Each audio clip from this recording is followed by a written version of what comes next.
The Vlookup is a useful formula used to extract a value based on a lookup value from another table array. Within the Vlookup, there is 4 fields. The first field we use is the lookup value. This is the data that exists in both places, and this will generally be an account number or a unique identifier. The second field we enter into a Vlookup is our table array. The table array is the data where you look up the data that you want returned.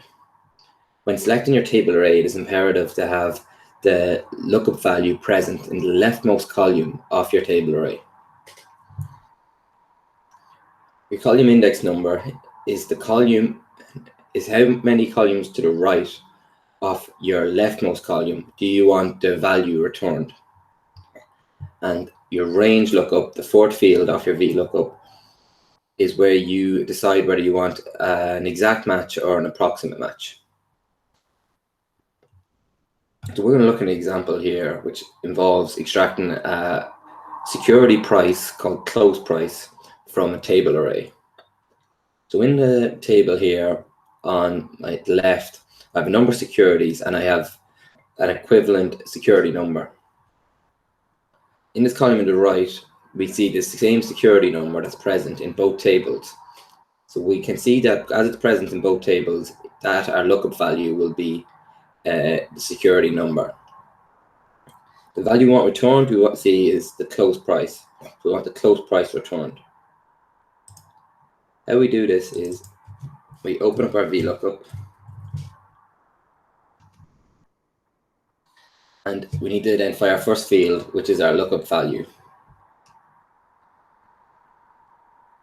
See, the lookup value, like we said, is the value that's present in both tables. So we know it's the security number.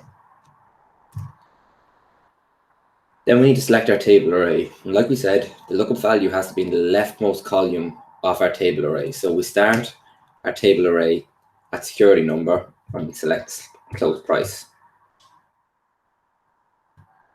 Now, in order that we don't distort our table array when we drag it down, we have to lock the table. We do this by pressing F4.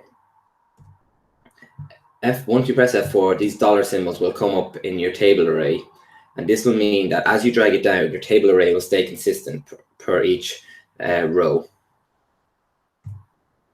Your column index number is the number of columns across from your leftmost column that you want returned. So we know we want the second column of our table array returned. So we simply put in 2. And in our last field is our range lookup. This is where we say whether we want an exact match or an approximate match. And because security numbers are unique to each, we want an exact match in this example. So we put in false. We select false in our fourth field. This then returns the equivalent close price based on the security number. You can then bring that down and then you instantly have the close price for each security populated.